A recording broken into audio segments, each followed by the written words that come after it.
let's talk about the NBA Finals. Yes, and we just finished Game 4. Golden State came out with a 20-point win. I believe the final score was 103-82.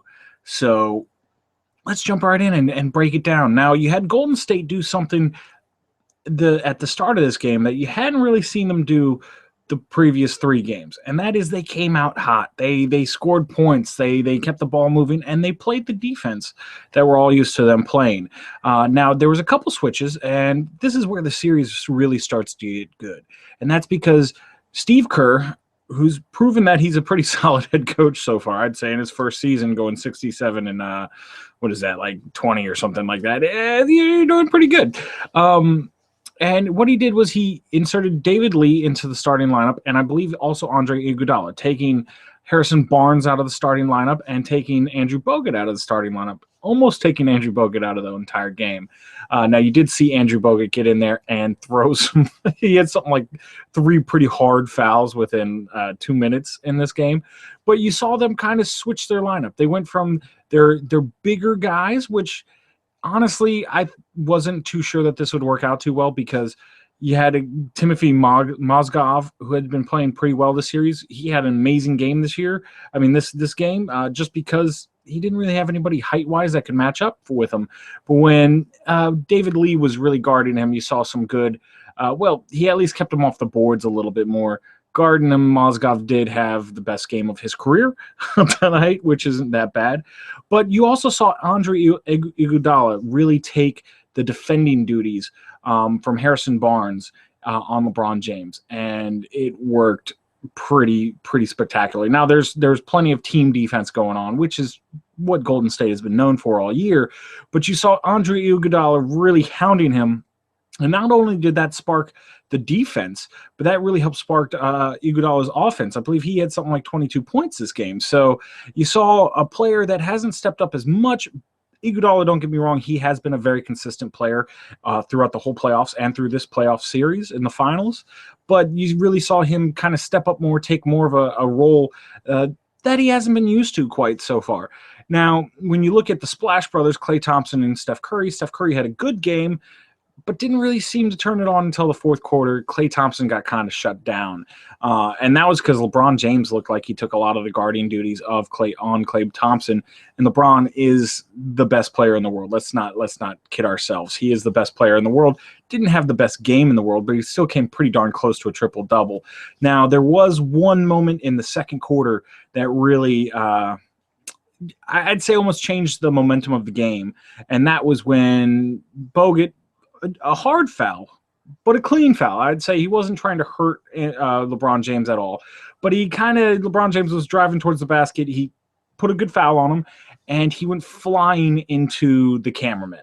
And I saw it almost immediately. He had blood on his hands. And so LeBron James looked like he got a pretty nasty cut on his head. And take it from a guy who's had that happen to him 3 times in his life. This guy right here. That's not a fun injury to have. Twice. Didn't require anything. It was just a cut. It bled pretty good, and because a lot of blood is in your head, and it pumps there pretty well. So whenever you get a cut there, it bleeds pretty darn good. But my 3rd time I did it, I actually got into a bike accident, and not like a cool motorcycle accident. Like I was riding my bike when I was like 12 years old, and split my head and had to get 12 staples in there. So that is it's disorienting. It hurts. And it throbs for a long time. And you can kind of see it in LeBron James, especially when he got to the free throw line. He had a horrible night from the free throw line. I believe he missed the 2 free throws, or at least one of the 2 free throws, right after he got the injury. Now, you looked at it, it looked pretty bad. I could see them maybe going back and maybe putting a staple or 2 in that. They decided to just go with the glue route, and you might say, oh, what are they doing putting glue in there? That is an actual medical thing. They do have I believe it's called skin glue, and it just kind of prevents it from bleeding anymore. Actually, now that they already put the glue in, I don't think you put the staples in. But it was a pretty good gash there, and definitely looked like it disoriented him for the rest of the game. And, I mean, come on, I mean, who wouldn't it? It was definitely not the best injury to have when you're having when you're in the NBA Finals. Now, the other part of it was Deladova. This guy has been spectacular since Kyrie Irving went down. Even when Kyrie Irving went down in the last series, he stepped in and he did a great job. Now, his defense is definitely, I'd say, a little bit better caliber defense than Kyrie Irving. Offense, you do take a drop because Kyrie Irving is a prolific scorer. But he seemed to have stepped up, and he was doing well. I mean, they made a little bit of a run in the third quarter where they were cutting the lead from, I want to say it was an 11-point lead, and they cut it down to 3 or 4, and that was 2 straight Deladova shots, so 3-point shots. Guy's a good player, but it seemed like he was cramping up all game long. They kept having him to go. He had to keep going to the sidelines and getting massage on his calves and everything. Now, I did hear an interesting story about Deladova. Apparently, he's a coffee junkie, and before every game, he likes to drink a cup of coffee. So much so that some of his teammates would actually bring him a cup of coffee. So here's your cup of coffee. We know you want it. And if you know anything about coffee, it has caffeine in it. Caffeine does not help you keep water in your body. It flushes a lot of it out, and that's what causes cramps. I did read that he was also going to cut out said pregame pregame ritual by not drinking his cup of coffee this week, especially before this game. It just didn't seem to help much.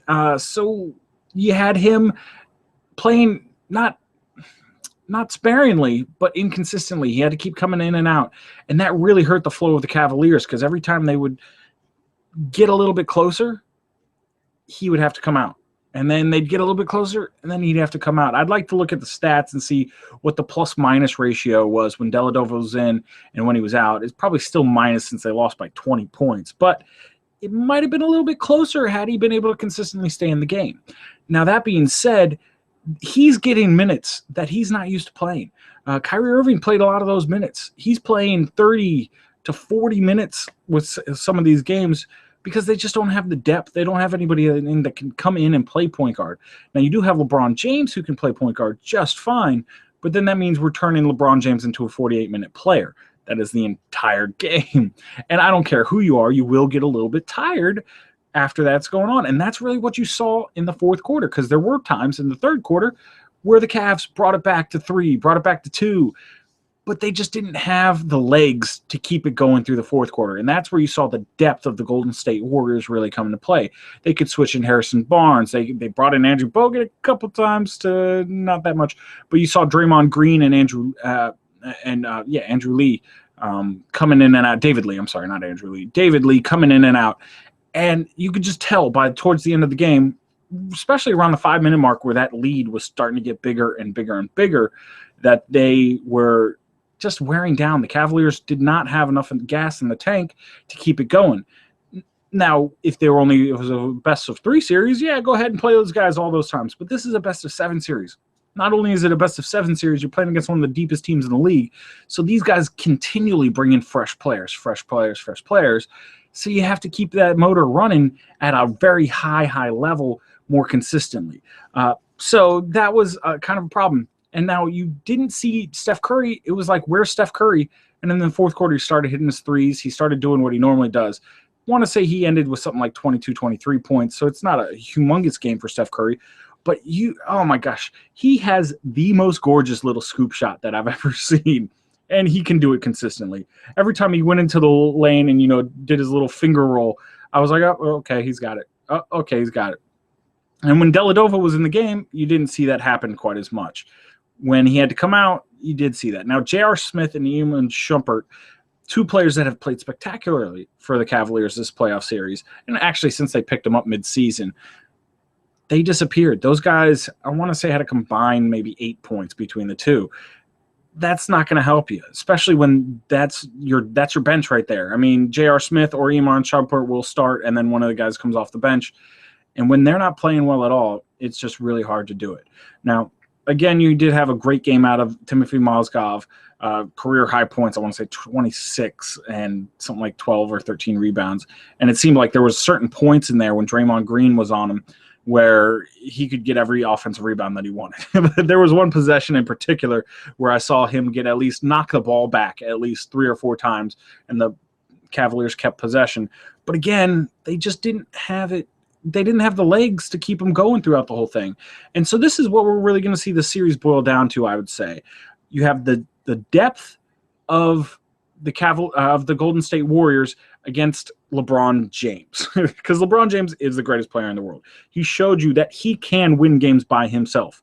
He came close to a triple-double tonight, so a pretty heroic performance. But all that's being said, one player is not going to beat a whole other team. And even if you have one really good performance like you did from Mozgov, if the other supporting cast does not step in and play well, you're really not going to see this series go much better. Now, I don't think that this is going to become the norm of the series. I don't think the Golden State Warriors are going to come out and say, okay, we're just going to win every game by 20 points from here on out. But I do think this is going to show a little bit of a trend where the Golden State Warriors will win more. I do think they are poised to win the series. The series is at 2-2, so it's not like it's out of hand by any meaning of the word. But I do see this. The trend is more towards Golden State now. You saw Golden State do something very similar in the Memphis series. They were down 2-1. They came back, and they won by about 20 points, and then they ended up winning that series in 6 games. And a lot of what you saw with the Memphis series is what you're seeing with this Cleveland Cavaliers series. The defense of Memphis was tenacious. They were really shutting them down. And players that you didn't normally see step up quite so much were playing above their heads almost for Memphis, which you kind of saw that with Cleveland. Now, I'm not saying LeBron James played above his head. That's about the level he can play. I mean, he averaged about 41 points for the first 3 games, only had 20 points this game. Do I think this will continue? No. I think LeBron James will come back. He will keep having his spectacular games, and they probably will win one more game. So look for a 7-game series with this, but I'm sticking by my original call and saying that the Golden State Warriors are going to come out just because of their depth. And Curry, honestly, we're going to need to see more out of him. He has been not been bad. He was not bad this game. Again, he put in the points when they needed it the most in the fourth quarter. But we're going to need to see a little bit more. And Klay Thompson is going to have to appear a little bit. I know it's not an easy job. LeBron James not only is one of the greatest scorers in the game right now, he is also one of the greatest defenders. If somebody were to say he's defender of the year, I wouldn't complain. I wouldn't say, no, that's horrible. But we're going to have to see a little bit more out of the Splash Brothers if they are going to push this series and win it. That being said, I do think they have that capability, and I do think they will. Now, the ball is in the Cavaliers' court because they have to make the next set of adjustments. Golden State said, okay, this is what you're doing. This is what we're going to do to counteract it, and it worked. It worked beautifully. We're going to have to see what David Blatt does. Now, David Blatt, I believe, has won something like 16 or 13 championships in Europe. This is not Europe, but championships, still you're playing at the highest level of competition. You get a little bit of experience out of that. So we'll see what David Blatt comes back with next time. If he can somehow turn this team around, maybe find a player off the bench to add a little more depth to their team that people didn't expect. I mean, I don't know. I'm looking down the bench. I can't really see who they would pull off. Hey, maybe Brendan Haywood would come out and do well, but we'll see. Probably not. I like Brendan Haywood. He was a Washington Wizard for a long time, and I did appreciate the guy. And he could give you some good minutes, but there's probably a reason he hasn't been playing at all. So we'll see. But you didn't see David Lee play very much, and he came out and he was spectacular this last game. Not that you'll see it pop up too much on the stat sheet, but his defense, his tenaciousness, they used to call him the garbage man in New York because he would just scrimp and scrap and get whatever he could. So it's going to be an interesting series so far. I mean, it's been one of the better series. I mean, the playoffs has not been that great so far this year. This playoff series has been awesome. I mean, you had the first 2 games, overtime games. The second game was close towards the end. This one, a little bit of a blowout, but I don't expect this to be the norm. This was kind of the aberration of the series. This was the get right game for the Golden State Warriors. Cleveland will come back. The next game is on Sunday. I believe it returns to Golden State. So we'll see some good back and forth there. But I don't know. Let me know what you think. Do you think the Cavaliers have enough in them to keep it going and to push this series and win this series? Can LeBron James put this team on his back? Is Dellavedova and Mozgov good enough? And are we going to see a resurgence of Shumpert and Smith? Or are the Splash Brothers going to start showing up? This team defense that we saw today going to keep it up And are the Golden State Warriors going to win the series? Hit me up. Let me know. Comments down below. Of course, at What's My Face on Twitter. Google plus Facebook. Always good ways of getting hold of us. And see you next time. Peace.